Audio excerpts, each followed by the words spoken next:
الحمد لله الذي وكفى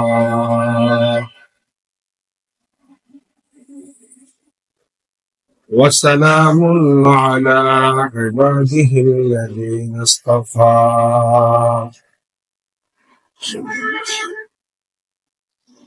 وعلى آله وأصحابه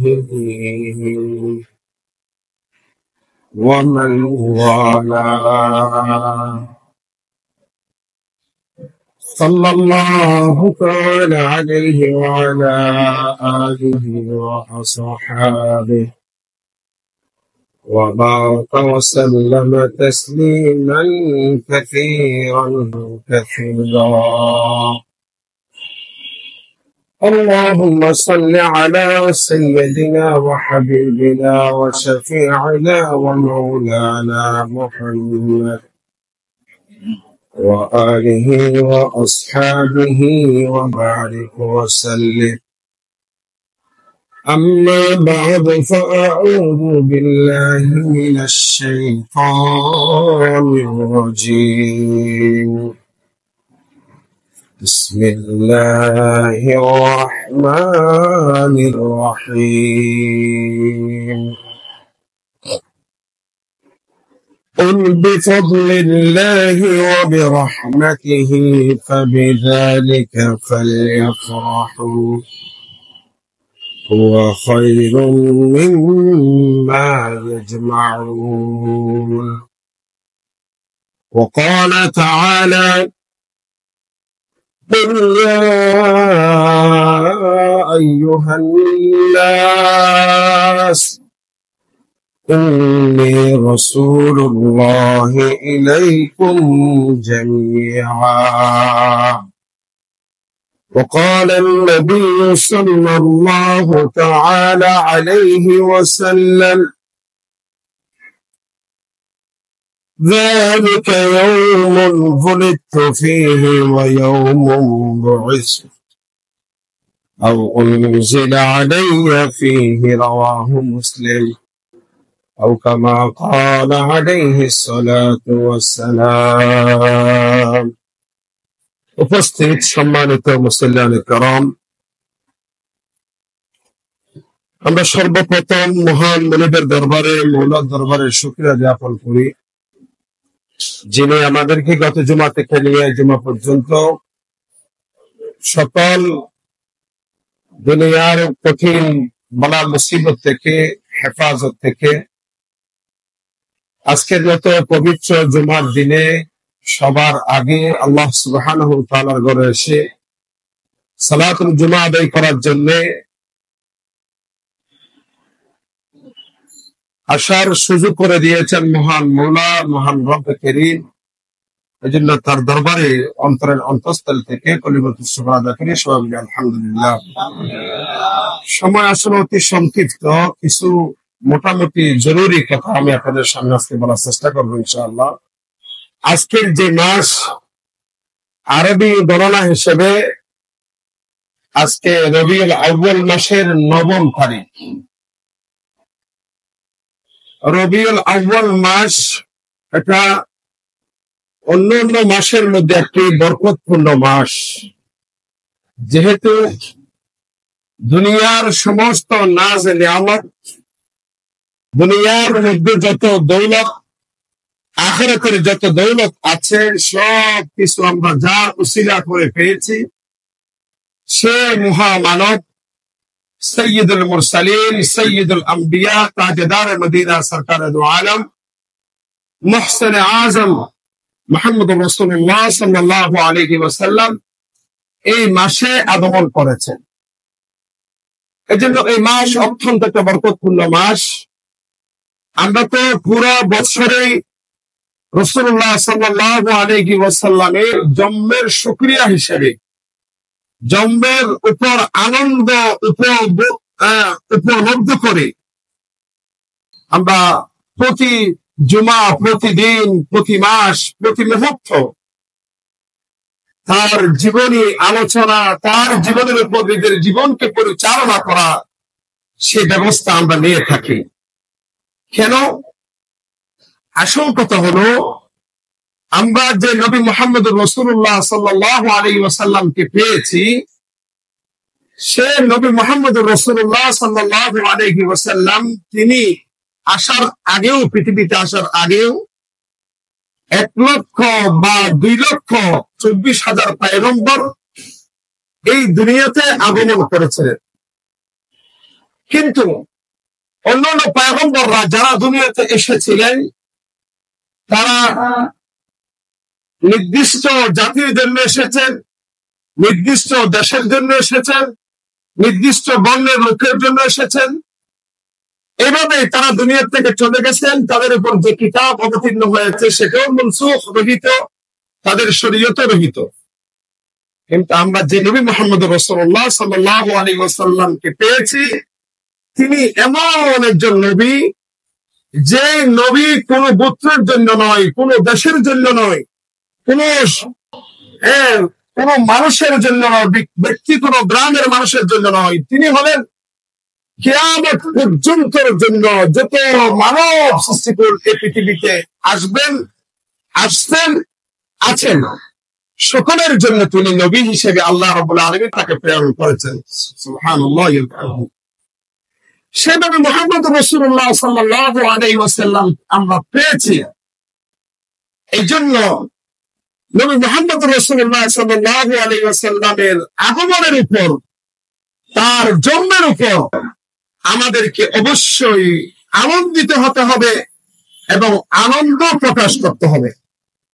কিন্তু ভাই, এখানে একটা জিনিস আমাদের বুঝতে হবে, সেটা হলো কি, শুধুমাত্র আমরা দেখি আল্লাহ রাসূল, কিছু সংখ্যক লোক আল্লাহ রাসূলকে ভালোবাসে, রবিউল আউয়াল মাস আসলে কিছু জিনিস আমরা নতুন ভাবে আমাদের চোখে পড়ে। সেটা হলো, দেখা যায় রবিউল আউয়াল মাস উপলক্ষে রাস্তায় রাস্তায় বিভিন্ন রঙের পতাকা উড্ডীন করে থাকে, কিছু গেট করে থাকে, মসজিদকে আলোকসজ্জা করে, এবং একটা দিনের মধ্যে আল্লাহ রাসূল সাল্লাল্লাহু আলাইহি ওয়াসাল্লামের আগমনের উপর খুশি উদযাপন করতে গিয়ে জশ্নে জুলুস নামে র্যালি বের করে, বর্ণাঢ্য র্যালি বের করে তারা শহরের বিভিন্ন জায়গা প্রদক্ষিণ করে, এবং সকাল থেকে সন্ধ্যা পর্যন্ত করে বস এই র্যালি বা প্রদক্ষিণ শেষ। কিন্তু এখন কথা হলো, আমরা যে নবী মুহাম্মদ রাসূলুল্লাহ সাল্লাল্লাহু আলাইহি ওয়াসাল্লামকে পেয়েছি, এই নবীর মিলাদের উপর অবশ্যই আনন্দিত হওয়া, নবীর মিলাদের উপর ঈমান আনা, এটা প্রত্যেক ঈমানদারের উপর এটা ফরজ। আল্লাহ রাসূলের মিলাদকে, জন্মকে বিশ্বাস করতে হবে। আল্লাহ রাসূল সাল্লাল্লাহু আলাইহি ওয়াসাল্লামের জন্মের উপর আনন্দিত হতে হবে।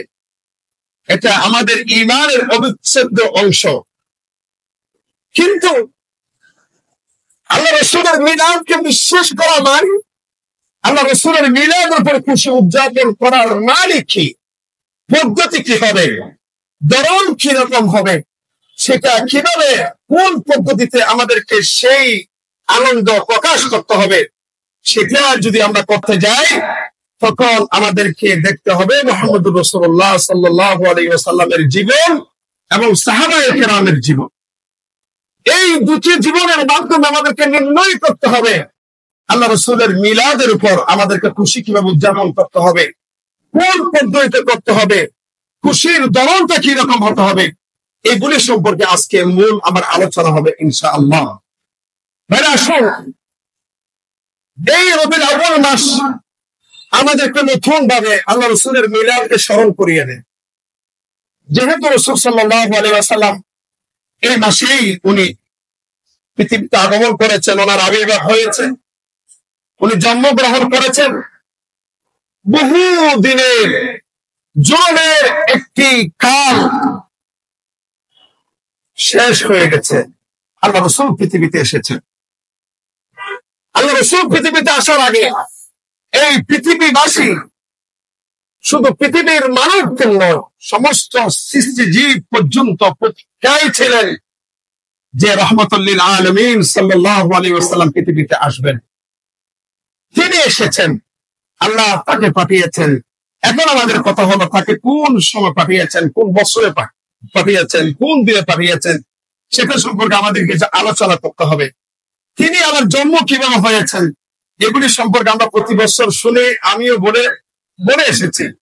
আজকে ওই দিকে যাব না, আমরা এখন যাবো রাসূল সাল্লাল্লাহু আলাইহি ওয়াসাল্লামের যে মিলাদ, এটাকে আরবিতে বলা হয় মিলাদুন নবী সাল্লাল্লাহু আলাইহি ওয়াসাল্লাম। তার অর্থটা কি? মিলাদুন নবী সাল্লাল্লাহু আলাইহি ওয়াসাল্লামের অর্থ হলো মিলাদ মানে জন্ম, আন-নবী মানে নবী মুহাম্মদ রাসূলুল্লাহ সাল্লাল্লাহু আলাইহি ওয়াসাল্লাম। তো মিলাদুন নবী অর্থ কি জানেন? মুহাম্মদ রাসূলুল্লাহ সাল্লাল্লাহু আলাইহি ওয়াসাল্লামের জন্ম বা জন্ম তারিখ। এখন এই জন্ম তারিখ তো অবশ্যই হয়েছে। যদি রাসূলের মিলাদকে আমরা স্বীকার করি, জন্মকে স্বীকার করি, তাহলে তো নবী পাওয়ার, নবীর কথা বলার কোনো সুযোগ নাই। এজন্য পৃথিবীতে কোন ইমানদার, পৃথিবীর মধ্যে কোন মানব আল্লাহ রাসূলের মিলাদকে অস্বীকার করতে পারে না, আল্লাহ রাসূলের জন্মকে অস্বীকার করতে পারে না। যার জন্মই অস্বীকার হবে আর তাকে নিয়ে কথা কি হবে?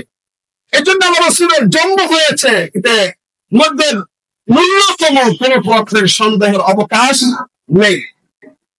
এখন কথা হলো সেই নবী সাল্লাল্লাহু আলাইহি ওয়াসাল্লামের জন্ম যে হয়েছে, এই জন্মের উপর আমরা কিছু মানুষ বিভিন্ন রকমের খুশি উদযাপন করে থাকি। তার মিলাদের উপর আমরা আনন্দিত হয়ে থাকি, আনন্দিত হয়ে বিভিন্ন রকমের অনুষ্ঠান, আচার অনুষ্ঠান আমরা করে থাকি। এই আচার অনুষ্ঠানের সাথে, ইসলামের সাথে, আল্লাহ রাসূলের তরিকার সাথে, সাহাবায়ে কেরামদের জীবনের সাথে কতটুকু সম্পর্ক, এটাই আমাদের বলতে হবে। এবার আসুন, আমাদেরকে আগে জানতে হবে আমরা যে দিন নিয়ে দুনিয়াতে চলি, সেই দিনের নাম কি? ইসলাম। সেই দিনের নাম কি? ইসলাম। এই ইসলাম একটা পরিপূর্ণ ধর্ম। এখানে কোন প্রকারের কোন কিছু সংযোজন বিয়োজন করার কোন সুযোগ পৃথিবীর কোন বিজ্ঞান, পৃথিবীর কোন বৈজ্ঞানিক, পৃথিবীর কোন ক্ষমতাবান, পৃথিবীর কোন বুদ্ধিজীবী কারো কোন প্রকারের সুযোগ এখানে নেই। আমরা যদি ইসলাম মানতে চাই, দিন মোতাবেক আমাদের জীবনকে যদি পরিচালনা করে আল্লাহ রাসূলের খাঁটি আশিক দাবি করতে চাই, তাহলে আমাদের প্রতিটি কাজে, আমাদের প্রতিটি, আমাদের আনন্দে, আমাদের প্রতিটি কথায়, প্রতিটি ক্ষেত্রে, জীবনের প্রতিটি রঙে রঙে আমাদেরকে মুহাম্মদ রাসূলুল্লাহ সাল্লাল্লাহু আলাইহি ওয়াসাল্লামের সুন্নাহ কি ছিল, তরিকা কি ছিল, তিনি কোন কাজ কিভাবে করেছেন, কোন ইবাদত কিভাবে করেছেন, সেই পদ্ধতি আমাদেরকে অবজার্ভ করতে হবে, সেই পদ্ধতি আমাদেরকে অ্যাপ্লাই করতে হবে। তখন আমাদের সে কাজ হবে ইবাদত, সে কাজ হবে আল্লাহর কাছে গ্রহণযোগ্য, সে কাজ হবে আমাকে আপনাকে জান্নাতে যাওয়ার সুব্যবস্থা। এর বাহিরে কোন কাজকে দিন মনে করে যদি আমি করি, আপনি করেন, কারো কোন মন গড়া কোন প্ররোচনায় যদি আপনি করে থাকেন, সেটা করা হবে, কিন্তু তার জন্য কোনো সওয়াব লেখা হবে না, সেটা বিদআত হবে, সেটার কারণে আমাকে আপনাকে জাহান্নামে যেতে হবে। এই জন্য ভাইরা, এখানে হচ্ছে আমাদের মূল বোঝার জিনিস। এবার আসুন, রাসূলুল্লাহ সাল্লাল্লাহু তাআলা আলাইহি ওয়াসাল্লাম কে আল্লাহ সুবহানাহু ওয়া তাআলা পাঠিয়েছেন বিশ্ব মানব গোষ্ঠীর জন্য। কোরআনে কারীম আল্লাহ সেটা বলে দিয়েছে। আল্লাহ কোরআনে কারীমের মধ্যে বলেন, وَمَا أَرْسَلْنَاكَ إِلَّا كَافَّةً لِلنَّاسِ بَشِيرًا وَنَذِيرًا। আল্লাহ সুবহানাহু ওয়া তাআলা ঘোষণা করেন, হে আমার হাবিব, আমি আপনাকে সমগ্র মানব গোষ্ঠীর জন্য আপনাকে সুসংবাদদাতা এবং বই প্রদর্শনকারী হিসেবে আপনাকে প্রেরণ করেছি। সুবহানাল্লাহি ওয়া বিহামদিহি। তিনি তাহলে সমগ্র মানব গোষ্ঠীর জন্য সুসংবাদদাতা। কিসের সুসংবাদ? জান্নাতের সুসংবাদ, কল্যাণের সুসংবাদ, শান্তি, সফলতা, সমৃদ্ধির সুসংবাদ। আবার তিনি বই প্রদর্শনকারী হিসেবে পৃথিবীতে এসেছেন। যদি তিনি এবং তিনি যে ফর্মুলা নিয়ে আল্লাহর পক্ষ থেকে এসেছেন, যে বিধান নিয়ে এসেছেন, যে কিতাব নিয়ে এসেছেন, যে কনস্টিটিউশন সঙ্গে পৃথিবীতে উনি আবির্ভাব হয়েছেন, ওই গুণের বাদ দিয়ে যদি কোন বান্দা তার মন গড়া বা মানব রচিত কোন বিধান নিয়ে তার জীবন যাপন করে, তার ব্যক্তি জীবন থেকে নিয়ে রাষ্ট্র জীবন পর্যন্ত কোন একটি পয়েন্টে যদি সে তার মন গড়া অবস্থাতে যদি তার কর্মটা দিয়ে যদি জীবন যাপন করে, তার জন্য মহা বিপদ সংকেত। দুনিয়ার মধ্যে তার জন্য সফলতা আসবে না।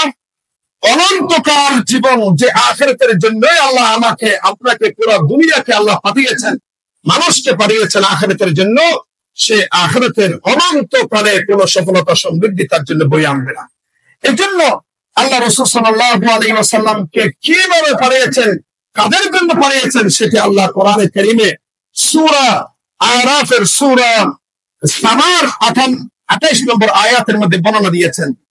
এরপরে আল্লাহ সুবহানাহু ওয়া তাআলা এটা যে সারা পৃথিবীর মানবের জন্য যে নবী, এটা মুসলিম, অমুসলিম, ইহুদ, খ্রিস্টান, হিন্দু, বৌদ্ধ সকলের জন্য তিনি যে নবী, যারাই তাকে মানবে তারাই তাদের জীবন সফল হবে। আর যারা মানবে না, মানুক বা না মানুক, বাহার সূরত রাসূলুল্লাহ সাল্লাল্লাহু আলাইহি ওয়াসাল্লাম সমগ্র বিশ্বের মানব সৃষ্টিকুলের জন্য নবী, মানবের জন্য নবী, দানবের জন্য নবী, সমস্ত সৃষ্টিজীবের জন্য তিনি নবী। সেটা আল্লাহ কোরআনে কারীমের সূরা আরাফের 158 নম্বর আয়াতের মধ্যে আল্লাহ বলেছেন, হে আমার হাবিব বলে দেন, قُلْ يَا أَيُّهَا النَّاسُ إِنِّي رَسُولُ اللَّهِ إِلَيْكُمْ جَمِيعًا। হে আমার হাবিব, আপনি বলে দিন, হে পৃথিবীর মানব গোষ্ঠী, হে মানব গোষ্ঠী, ইহুদি হও, খ্রিস্টান হও, হিন্দু হও, বৌদ্ধ হও, যে রকম ধর্ম বা পঞ্চমন্ত্র তোমরা পালন করো না কেন, আমি মুহাম্মদুর রাসূল সাল্লাল্লাহু আলাইহি ওয়াসাল্লামকে আল্লাহ পৃথিবীতে প্রেরণ করেছেন তোমাদের সকলের জন্য নবী করে। সুবহানাল্লাহ। এই জন্য আল্লাহ বলেছেন রাসূলুল্লাহ, ইন্নী রাসূলুল্লাহ, হে আমার নবী বলে দেন, আমি আল্লাহ রাসূল, ইলাইকুম তোমাদের কাছে এসেছি, জামিআন তোমরা সবার জন্য আমি নবী। হিন্দুদের জন্য আমি নবী, আমি বৌদ্ধদের জন্য নবী, খ্রিস্টান ইহুদের জন্য নবী। আর যেহেতু অন্যান্য নবীরা তারা যতক্ষণ ছিলেন, তাদের ধর্ম যতক্ষণ আল্লাহ সচল হিসেবে রেখেছেন, তাদের কিতাব যতক্ষণ সচল রেখেছেন, তাদের সংবিধান যতক্ষণ সচল রেখেছেন, ততক্ষণ সচল। আমি নবী মুহাম্মদ রাসূলুল্লাহ পৃথিবীতে চলে এসেছি, এখন আর কোন ধর্মের সচলতা পৃথিবীতে বাকি নেই। আর কোন শরিয়া, আর কোন মানহাজ, আর কোন তরিকা, আর কোন মন্ত্র তন্ত্র, কোন বিধান সংবিধান পৃথিবীতে বাকি নেই। একমাত্র আমার বিধান হবে সফলতার বিধান, আমার বিধান হবে সর্বোচ্চ বিধান। আমার বিধান অনুযায়ী তোমাদের জীবনকে পরিচালনা করতে হবে যদি দুনিয়ার সামগ্রিক শান্তি সফলতা পেতে চাও, আর অনন্তকাল আখিরাতের শান্তি সফলতা সমৃদ্ধি যদি অর্জন করতে চাও। এই জন্য রাসূলকে আল্লাহ বলে দিয়েছেন, হাবিব বলে দেন। এবার আসুন, আখিরাতের মধ্যে গিয়ে কিছু কাফের মুশরিক তাগুতরা আল্লাহর কাছে বলতে চাইবে, আল্লাহ আমরা কি করব? আমরা তো পৃথিবীতে আমাদেরকে বোঝানোর জন্য কোন লোক আমাদের জন্য ছিল না, তুমি আল্লাহর ওয়াহদানিয়ত সম্পর্কে আমাদেরকে বোঝানোর জন্য ছিল না, আসে নাই। ওই রকম কিছু ব্যক্তি আল্লাহর কাছে প্রশ্ন করতে পারে। সেই প্রশ্নের উত্তর দিকে রব্বুল আলামিন বিশ্ব মানবের আল্লাহু আকবার, আল্লাহ সুবহানাহু ওয়া তাআলা কাফিরদের সে অভিযোগ খণ্ডন করে দিয়েছেন সূরা মাইদার 19 নম্বর একটা আয়াত দিয়ে। এই কথা আল্লাহর কাছে চলবে না, যেহেতু তিনি নাজির হিসেবে আল্লাহ পাঠিয়েছেন, তিনি বাশীর হিসেবে পৃথিবীতে একজন মহামানবকে আল্লাহ পাঠিয়েছেন। সেই মহামানবের সেই তাদের অভিযোগ খণ্ডন করতে গিয়ে আল্লাহ কোরআনে কারিমে বলেন, ইয়া আহলাল কিতাব قد جاءكم رسولنا يبين لكم على فترة من الرسل أن تقولوا ما جاءنا من بشير ولا نذير فقد جاءكم بشير ونذير والله على كل شيء قدير الله أكبر কত স্পষ্ট আল্লাহর কথা এই কথা বলে আল্লাহর কাছে পার পাওয়ার কোনো সুযোগ থাকবে না যে আমরা এক আয়াতে আছে মানুষ এটাও আল্লাহর কাছে অধিক করবে আল্লাহ আমরা সময় পাই নাই আমাদের জীবনকে তোমার জন্য বানানো আখিরাতের জন্য গঠন করা আমাদের জীবনকে ইসলামী জীবন বানানোর হায়াত পাই নাই সেটাও বড় আল্লাহর কাছে অভিযোগ চলবে না আর আল্লাহর কাছে এই কথাও চলবে না যে আল্লাহ আমাদেরকে তো কেউ জান্নাতের সুসংবাদদাতা হিসেবে আসে নাই কোন জাহান্নামের ভয় প্রদর্শনকারী হিসেবে কেউ তো পৃথিবীতে আসে নাই এই কথাগুলো চলবে না আল্লাহ কন্ট্রোল করে দেন আল্লাহ বলেন ইয়া আহলাল কিতাব হে আহলে কিতাব কিতাবওয়ালারা ইহুদ এবং খ্রিস্টানদেরকে বোঝানো হয়েছে তারা আহলে কিতাব তাওরাতের অনুসারী ইহুদিরা ইনজিলের অনুসারী খ্রিস্টানরা নাসারা আল্লাহ তাদেরকে বিশেষ করে সম্বোধন করেছেন যে রাসূলের জামানায় তো তারাই বিশেষভাবে ছিল আল্লাহ বলেন قد جاءكم رسولنا হে আহলে কিতাব কিতাবওয়ালারা তোমাদের কাছে আমার রাসূল আগমন করেছেন ইউবাইয়িনু লাকুম আলা ফাতরাতিন মিনার রাসূল ঈসা আলাইহিস সালামের পরে প্রায় 300 বছর কোন নবীর আগমন হয়নি এরপরে শেষ নবী হিসেবে আল্লাহ সুবহানাহু ওয়া তাআলা খাতামুন নবিয়্যিন আখির নবী শেষ নবী যার পর আর কোন নবী আসবেন না এই আকীদা আহলুস সুন্নাত ওয়াল জামাতের আকীদা এটা মুসলমানের আকীদা এটা মুহাম্মদুর রাসূলের উম্মতের আকীদা হতে হবে যদি কেউ আল্লাহ রাসূলের উম্মত দাবি করে তাকে এই কথা মানতে হবে আল্লাহ রাসূল খাতামুন নবিয়্যিন আল্লাহ রাসূলের পর আর কোন নবী আসবেন না আল্লাহ রাসূল সাল্লাল্লাহু আলাইহি ওয়াসাল্লাম শেষ নবী এটা আমাদেরকে মানতে হবে কিছু সম্প্রদায় আছে আল্লাহ রাসূলকে খাতামুন নবিয়্যিন মানে না আল্লাহ রাসূলকে নবী মানে ঠিক কিন্তু শেষ নবী মানে না যেমন বর্তমান কাদিয়ানীরা এই বিষয়ে আমি এখন আলোচনা করব না কথাটা ইঙ্গিত দিয়ে দিলাম এজন্য কাদিয়ানীরা অমুসলিম এই আকীদা কোরআন হাদিসের এই আকীদা যদি কেউ না মানে সে অসংখ্য কোরআনের আয়াতকে স্বীকার করেছে সহিহ বিশুদ্ধ হাদিসের রাসূলকে স্বীকার করেছে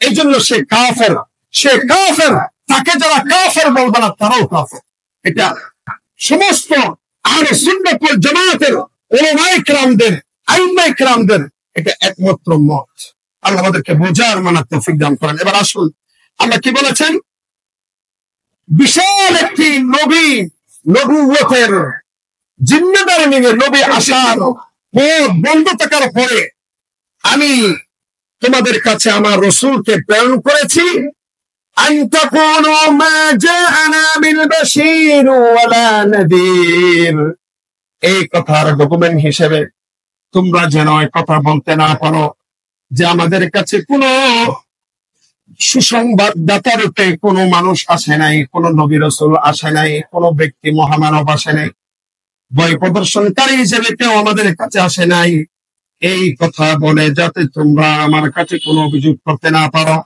এই জন্য আমি তোমাদের কাছে আল্লাহু আকবার ফাকাদ জাআকুম বাশীর ওয়া নাযীর এই কথা অভিযোগ যাতে তোমরা করতে না পারো এই জন্য আমি আল্লাহ তোমাদের কাছে বাশীর এবং নজির হিসেবে আমার নবী মুহাম্মদুর রাসূলুল্লাহ সাল্লাল্লাহু আলাইহি ওয়াসাল্লামকে পাঠিয়েছি সুবহানাল্লাহ চলে আসছে আল্লাহু আলা কুল্লি শাইইন কাদির আল্লাহ সর্বশক্তিমান সবকিছু আল্লাহ পারেন সবকিছু আল্লাহ করেন এই জন্য ভাইরা এই নবী মুহাম্মদ রাসূলকে আমরা পেয়ে গেছি রবিউল আউয়াল মাসে এসেছেন উনি রবিউল আউয়াল মাসে কোন সময় এসেছেন কোন দিনে এসেছেন আগে সেটা আমাদেরকে নির্ধারণ করতে হবে হাদিসের মধ্যে আসছে রাসূলুল্লাহ সাল্লাল্লাহু আলাইহি ওয়াসাল্লাম প্রতি সোমবারে রোজা রাখতেন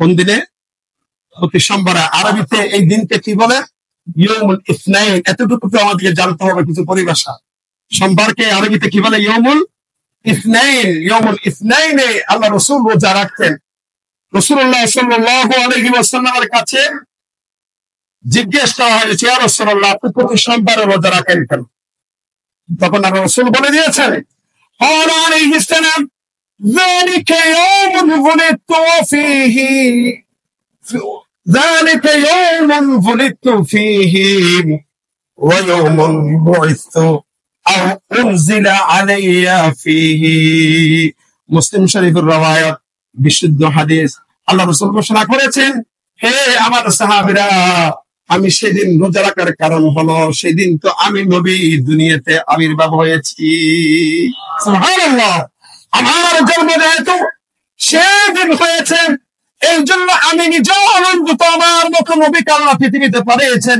এই জন্য আমি আনন্দিত আমি আনন্দ প্রকাশ করি রোজার মাধ্যমে সিয়াম সাধনার মাধ্যমে এবং আমি সেদিন আমাকে আল্লাহ নবুয়ত দান করেছেন কোরআন কিতাবুল্লাহ আমার উপর অবতীর্ণ করেছেন সেই দিন আমি নবুয়ত পেয়েছি আমার উপর কিতাব অবতীর্ণ করেছেন সেই দিনে ইয়াউমুল ইসনাইনে সোমবারে এবং সোমবারের দিনে আমি রাসূল পৃথিবীতে আগমন করেছি সুবহানাল্লাহ তার শুকরিয়ার্থে আমি সেদিন রোজা রাখি এই জন্য এখান থেকে আমরা বুঝতে পারি সেই হাদিস থেকে আমরা জেনে থাকি আল্লাহ রাসূলের মিলাদ হয়েছে সোমবারের দিনে এবার আসুন আল্লাহ রাসূলের মিলাদ হয়েছে কোন বছরে কোন তারিখে সেই সম্পর্কে আমরা বলি হাদিসের মধ্যে আমরা পাই হাদিসের মধ্যে এসেছে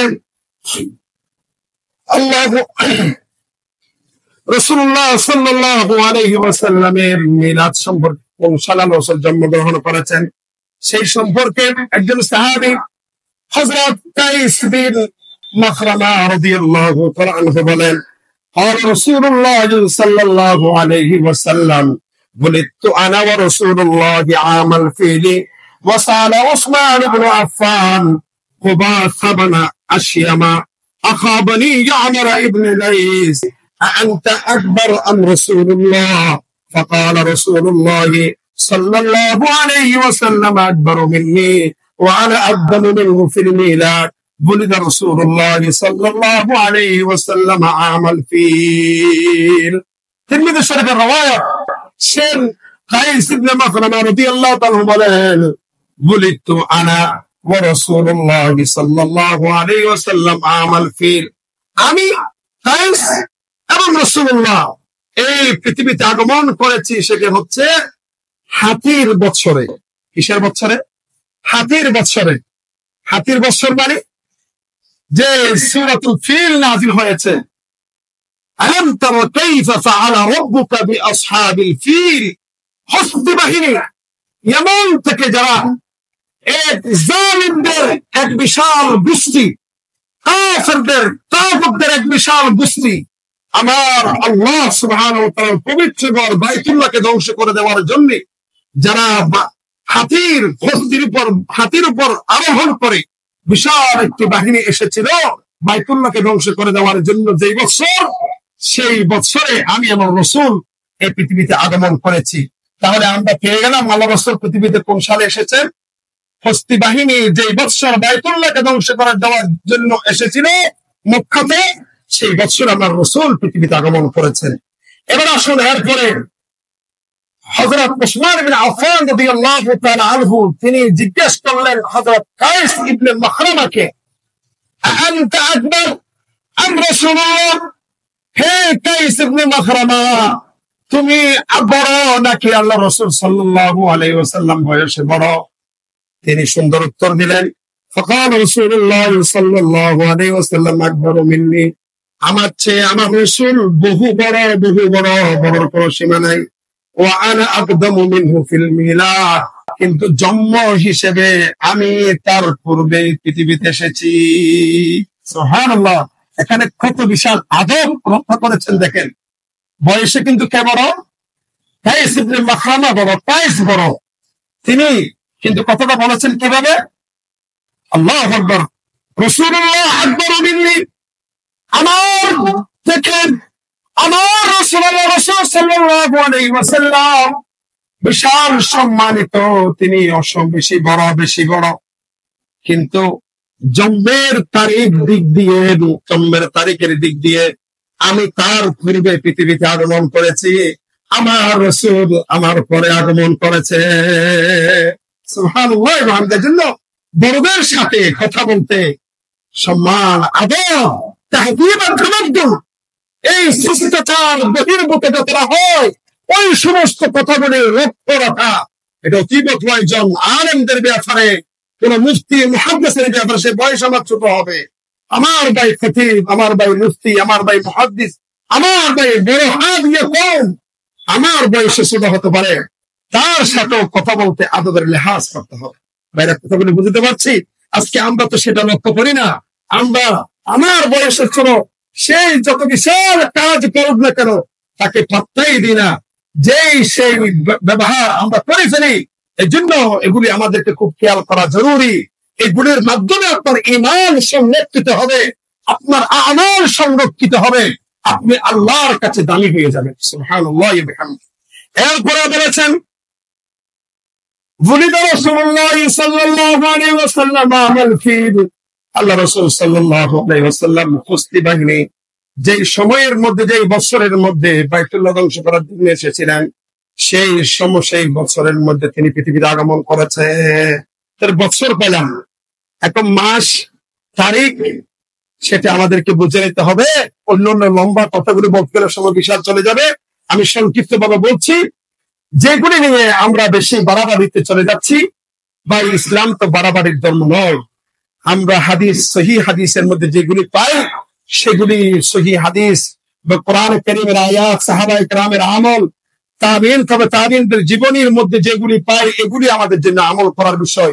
এই জন্য রাসূল সাল্লাল্লাহু আলাইহি ওয়াসাল্লাম হস্তি বাহিনী যে বৎসর বাইতুল্লাহকে ধ্বংস করার জন্য এসেছিল, সেই বৎসর, সেই দিনের 50 দিন পরে আল্লাহ রাসূল পৃথিবীতে আগমন করেছিলেন। সুবহানাল্লাহ ওয়া বিহামদিহি। এবার আসুন, কিতাবের মধ্যে আসছে, তারিখের মধ্যে আসছে, রাসূল সাল্লাল্লাহু আলাইহি ওয়াসাল্লামের যে হস্তি বাহিনী যে বাইতুল্লাহকে ধ্বংস করতে এসেছে, এটা যেই দিন এসে, যে বছরের যেই দিন এসেছে, সেদিন সে মাস হচ্ছে মুহররম মাস।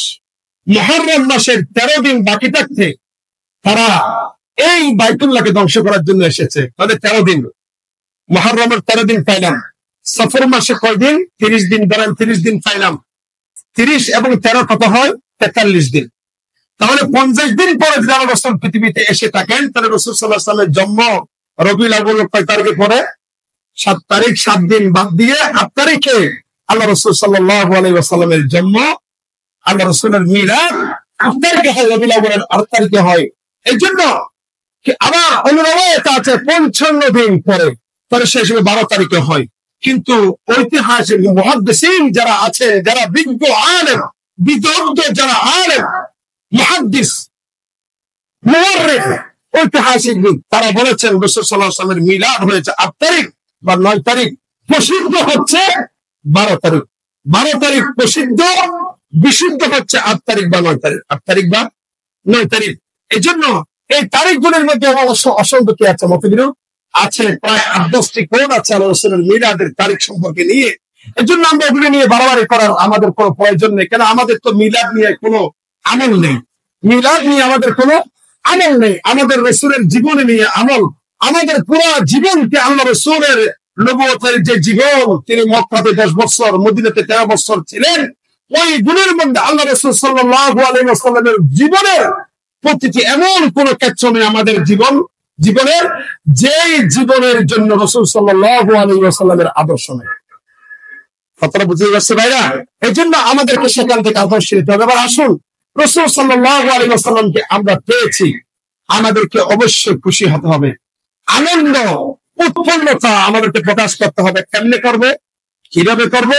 আল্লাহ রাসূলের জীবনে দেখতে হবে। কোরআনে কারীমের আয়াতের মধ্যে আল্লাহ সুবহানাহু ওয়া তাআলা ঘোষণা করেছেন, قال الله سبحانه وتعالى قل بفضل الله وبرحمته فبذلك فليفرحوا هو خير مما يجمعون। আল্লাহ রাব্বুল আলামিন কোরআনে কারীমে ঘোষণা করেন, সূরা ইউনূসের 58 নম্বর আয়াত, মনে রাখবেন, এটা আপনারা একটু পড়ে দেখবেন। কেন এখানে এত বেশি বিভ্রান্তিকর কিছু আলোচনা আমাদের কিছু বাইরে পড়ে থাকেন। আল্লাহ তাদেরকে হেদায়েত নসিব করুক। সহিহ কথা বললে আমার সমস্যাটা কি? আমার পেটের জন্য, আমার মতকে মানুষের কাছে ছড়ানোর জন্য আমি কোরআনের একটি আয়াতের অর্থকে, ব্যাখ্যাকে আমি বিভ্রান্তিকর করে মানুষের কাছে পেশ করতে পারি না। আমার জীবনের প্রতিটি জিনিসের হিসাব আল্লাহর কাছে দিতে হবে ভাইরা। এই জন্য আমি সরল তর্জমাটা আগে আপনাদের সামনে করছি, এরপরে মুফাসসিরিনে কেরামদের ব্যাখ্যা আমি আপনাদের সামনে বলে আমার আলোচনা শেষ হবে ইনশাআল্লাহ। আল্লাহ বলেন, হে আমার হাবিব আপনি বলে দিন, আপনি বলে দিন বিফাদলিল্লাহি ওয়া বিরহমাতিহি, আল্লাহ রাব্বুল আলামিনের কৃপা, আল্লাহ রাব্বুল আলামিনের দয়া, এই দুটি তোমরা পৃথিবীবাসীর জন্য নিয়ামত। ফজলুল্লাহ, আল্লাহর ফজল, আল্লাহর কৃপা, ওয়া বিরহমাতিহি আই ওয়া বিরহমাতিল্লাহ, আল্লাহর রহমত, এই দুইটা জিনিস নিয়ে ফাবিযালিকা ফালইফরাহু, হে পৃথিবীর মানব গোষ্ঠী তোমরা খুশি হয়ে যাও, তোমরা আনন্দিত হও, আনন্দ প্রকাশ করো। ওয়া খায়রুম মিম্মা ইয়াজমাউন, আল্লাহর ফজল, আল্লাহর কিতাব, আল্লাহর দয়া, আল্লাহর রহমত নিয়ে খুশি হতে হবে। এজন্য যেহেতু তোমাদের জন্য দুনিয়াতে যত নিয়ামত আছে, দৌলত আছে, জায়গা জমিন আছে, ঘর বাড়ি আছে, ছেলে মেয়ে আছে, যেগুলিকে তোমরা দুনিয়ার সম্মানের জন্য আল্লাহ মাধ্যম মনে করো, ক্ষমতা আছে, সবকিছু তোমাদের জন্য যত কিছু দুনিয়াতে আছে সব কিছুর চেয়েও তোমাদের জন্য আমি আল্লাহ ঘোষণা করে দিলাম শ্রেষ্ঠতম হবে আল্লাহর ফজল, কৃপা এবং আল্লাহর রহমত। সুবহানাল্লাহ ওয়া বিহামদি। আয়াতের সরল অর্থ বুঝতে পারছি? আল্লাহর ফজল এবং আল্লাহর রহমত নিয়ে তোমরা আনন্দিত হও। এই আল্লাহর ফজল এবং রহমত, এই দুইটা জিনিস তোমাদের জন্য দুনিয়াতে যত তোমাদের জন্য সঞ্চয় আছে, দুনিয়াতে যত তোমরা নিয়ামত গুলি মনে করো, যে সমস্ত জিনিসগুলিকে সব কিছুর চেয়েও এই দুইটা জিনিস শ্রেষ্ঠ, বহু উত্তম, বহুগুণে উত্তম। এখন কথা হলো ফজলিল্লাহ, রহমতিল্লাহ, আল্লাহর রহমত কি, আল্লাহর ফজল কি? শাইখুত তাফসীর, রাইসুল মুফাসসিরিন ফি জামানি সাহাবা, সাহাবায়ে কেরামের জামানায় যিনি সবচেয়ে বড় মুফাসসির ছিলেন, বয়সে কম ছিলেন, কম ছোট, কিন্তু এলেমে জ্ঞানের বুদ্ধি সবচেয়ে সেরা ছিলেন, যিনি কোরআনের পণ্ডিত ছিলেন, আল্লাহ রাসূলের চাচাতো ভাই হযরত আব্দুল্লাহ ইবনে আব্বাস রাদিয়াল্লাহু তাআলা আনহু, তিনি ব্যাখ্যা দিয়েছেন ফজলুল্লাহ থেকে হলো কুরআনে কারীম, রহমাতুহু বিরহমাতিহি, আল্লাহর রহমত থেকে উদ্দেশ্য হলো ইসলাম। কি বলেছি? আল্লাহর ফজল থেকে উদ্দেশ্য হলো কুরআনে কারীম, আর আল্লাহর রহমত থেকে উদ্দেশ্য হলো ইসলাম বা ঈমান। ইসলাম বলেন, ঈমান বলেন, কোরআনে কারীম বলেন, এইগুলো আমরা পেয়েছি কার উসিলায়? আমাদের নবী মুহাম্মদুর রাসূলুল্লাহ সাল্লাল্লাহু আলাইহি ওয়াসাল্লামের আগমনের উসিলায় আমরা কোরআন পেয়েছি, আমরা ইসলাম পেয়েছি। এই ইসলাম এবং কোরআনে কারীমকে যারা নিজের জীবনের মধ্যে ধারণ করতে পারবে, নিজের জীবনের প্রতি সময়ের মধ্যে, প্রতি মাসের মধ্যে, প্রতি মুহূর্তের মধ্যে, প্রতিটি পয়েন্টের মধ্যে যারা ইসলাম অনুযায়ী জীবন চালাবে, কোরআনের বিধান অনুযায়ী যারা জীবন চালাবে, ওই সমস্ত ব্যক্তিরাই, আল্লাহু আকবার, ওই সমস্ত ব্যক্তিরাই হবে দুনিয়ার মধ্যে সফল মুমিন। এজন্য তোমাদের কাছে যেহেতু কোরআন এসেছে, আল্লাহ রাসূলের জন্মের বিনিময়ে তোমরা কোরআন পেয়েছো, তোমরা ইসলাম পেয়েছো, এই জন্য তোমরা খুশি হয়ে যাও। তোমরা কি হয়ে যাও? খুশি হয়ে যাও, আনন্দিত হও, যেহেতু তোমরা এই দুনিয়ার ক্ষণস্থায়ী জীবনের ক্ষণস্থায়ী নিয়ামত থেকে তোমরা চিরস্থায়ী আখিরাতের নিয়ামত এবং দুনিয়ার মধ্যে সুখ শান্তি সফলতা তোমাদের জন্য আসবে এই দুইটা জিনিসের ভিত্তিতে, ইসলাম এবং ঈমানের ভিত্তিতে এবং কোরআনে কারীমের কে নিজের জীবনের মধ্যে ধারণ করার ভিত্তিতে। তোমরা এর জন্য আনন্দিত হও, তোমরা আনন্দ প্রকাশ করো, এগুলো হবে তোমাদের জন্য দুনিয়ার সমস্ত নিয়াজ নিয়ামত থেকে উত্তম। বাইরে বাইরে আসুন, এই আনন্দটা আমরা কিভাবে করব? রাসূলুল্লাহ সাল্লাল্লাহু আলাইহি ওয়াসাল্লামের জীবনী আমাদেরকে দেখতে হবে, সাহাবায়ে কেরামরা কিভাবে করেছেন। এটার আনন্দ উল্লাস করার যে পদ্ধতি, এখন কিছু বাইরে এখান থেকে বলে কুল বিফজলিল্লাহি ওয়া বিরহমাতিহি, ডাইরেক্ট এখান থেকে কিছু বাইরে বলে আল্লাহ রাসূলের মিলাদ। অথচ কোরআনে কারীমের এই আয়াতের ব্যাখ্যার মধ্যে কোন সাহাবায়ে কেরাম, কোন বড় বড় মুহাদ্দিস, মুফাসসির আল্লাহ রাসূলের মিলাদকে ফজলুল্লাহ এবং রহমতুল্লাহ থেকে তারা কি করে না, নির্ণয় করে নাই। তাই বলেছেন ইসলাম, ঈমান, কোরআন, এই তিনটা জিনিসই তারা নির্ণয় করেছেন। এইগুলি তোমরা পেয়েছো যেহেতু, এই জন্য তোমরা আনন্দিত হও। তোমরা কি হও? আনন্দিত হও। তো আনন্দিত কেমনে হবো এটা আসতেছে। এর আগে তারা আসেন যারা আল্লাহ রাসূলের মিলাদ কেনে এখান থেকে বিশ্ব, আমি কিছুদিনের জন্য মেনে নিলাম এখান থেকে আল্লাহ রাসূলের জন্ম কেন, যেহেতু আমরা রাসূলের জন্ম রসুলাই তো ইসলাম পেয়েছি, কোরআন পেয়েছি, ঈমান পেয়েছি, এই জন্য রাসূলের জন্ম। তো রাসূলের জন্ম যদি হয় থাকে এখান থেকে মেনে নিলাম, তাহলে আমাদেরকে খুশি উদযাপন করতে হবে, আনন্দিত হতে হবে। কিভাবে, কি রকম আল্লাহ রাসূল কিভাবে করেছেন সেটাই হচ্ছে আমাদের রাসূল সাল্লাল্লাহু আলাইহি ওয়াসাল্লাম জীবনে আমরা পেয়েছি। আল্লাহ রাসূল নিজের জন্মের জন্য নিজে আনন্দিত হয়েছেন সিয়াম সাধনার মাধ্যমে। সেই দিন ইয়াউমুল ইসনাইনের মধ্যে তিনি খুশি হয়ে রোজা রেখেছেন। সাহাবায়ে কেরাম তার থেকে দেখে দেখে রোজা রেখেছেন। আর সাহাবায়ে কেরামদের জীবনের মধ্যে আমরা পাই রাসূল সাল্লাল্লাহু এই মিলাদের উপর, জন্মের উপর খুশি হয়ে তারা বেশি থেকে বেশি দরুদ শরীফ পড়েছেন, আল্লাহ রাসূলের জন্য সালাত ও সালাম পেশ করেছেন, আল্লাহ রাসূলের তরিকা নিজের জীবনের মধ্যে ধারণ করেছেন প্রত্যেকটি পয়েন্টে পয়েন্টে। এটাই হচ্ছে আনন্দিত হওয়ার ব্যবস্থা, আনন্দ প্রকাশের একমাত্র ব্যবস্থা। এটা নয় যে আমার মন গড়া আমি রেলি বের করে, বর্ণাঢ্য মিছিল রেলি বের করে শহর প্রদক্ষিণ করা, গেট করা, আলোকসজ্জা করা, বিভিন্ন জায়গায় জায়গায় মঞ্চ তৈরি করে, দোকানে ঘরে ঘরে গিয়ে চাঁদা উত্তোলন করে গরু জবে করা, দেখছি হান্ডি বিরিয়ানি পাঠানো, এইগুলি আনন্দিত হওয়ার কোন ব্যবস্থা পুরো কোরআন হাদিসের বারান্দায় এই কথাগুলি নাই। এই জন্য ভাইরা, আনন্দিত হওয়ার আসল জিনিস হলো কি? ইসলাম মোতাবেক নিজের জীবনকে পরিচর্যা করা, কোরআন বিশুদ্ধভাবে তেলাওয়াত করা, করতে শিখা, কোরআনকে বোঝা, কোরআন মতো জীবন ধারণ করা। এই জিনিসগুলি করা মানে আমরা ইসলাম পেয়েছি, কোরআন পেয়েছি, নবী রাসূলের, এই জন্য আমরা আনন্দ প্রকাশ করলাম আল্লাহর কাছে। ইসলামকে নিজের জীবনের প্রত্যেকটা ক্ষেত্রে আমরা ধারণ করব। এখন আসুন, আমরা তো মুসলমান, সবাই আশিক রাসূল, এখন আমরা তো নামাজও পড়ি না। কত বিশাল বিধান, ইবাদতের মূল, ইবাদতের প্রধান সালাত। জুমার মধ্যে আজকে কত মানুষ সালাতুল ফজর পড়ার কোথায় গিয়েছিলেন ভাইরা? একটু বলি, একটু চিন্তা করি, কেউ মন খারাপ করবেন না, বুঝার জন্য বলছি। সালাতুল ফজরের মধ্যে আমরা কোথায় গিয়েছি? সালাতুল ফজরে কি আমরা মসজিদে এসে সালাতুল ফজর আদায় করেছি? জুমার থেকে কি সালাতুল ফজরের মূল্য কম? আমরা আশিক রাসূল কেমনে হলাম?